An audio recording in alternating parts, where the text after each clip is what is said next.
ஒன்றும் இல்லைப்பா, பக்கத்து கொள்ள ஆறுமுகம் பாவக்காய் போட்டிருக்கான். நீங்கள் அடிக்கடி உள்ளே பூந்து அடம் பண்ணுறீங்களாம், அதான்ப்பா வழியை அடைக்க சொல்லிவிட்டான். யோ, இதெல்லாம் ரொம்ப ஓவரியா?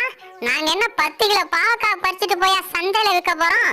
ஏதோ ஆசைக்கு நாலு கொத்து கொத்துவோம், அது ஒரு குத்தமாயா? அது எனக்கு தெரியுதுப்பா, ஆறுமுகத்துக்கு தெரியலையே. நீ சொல்லி புரிய வைக்க வேண்டியதானயா? புரிய வச்சிட்டேன்ப்பா. என்ன சொன்னா? எனக்கு புரியல, இன்னொரு தடவை கோழி உன் கொல்லைக்கு வந்துச்சுன்னா விஷத்தை வச்சிரும்னு சொன்னான்ப்பா. அப்படியா சொன்னா? சரி உணர வழியாடா, நாங்க இனி அந்த பக்கம் போல. அது மட்டும் இல்லப்பா, ஆறுமுகம் உங்களை பத்தி ரொம்ப மோசமா பேசினாப்பா. அதெல்லாம் கோழியா இல்ல கோழிக்கு பிறந்த கோட்டானா? அடுத்தவன் கொல்லையில பொறுக்கி திங்கிறதுக்கு நானுகிட்டு சாவலாம். அது வாயில வசம்பு வச்சு தேய்க்கணும். அப்புறம் போதியா, அதான் அவன் கொல்லைக்கு போலன்னு சொல்லிட்டால.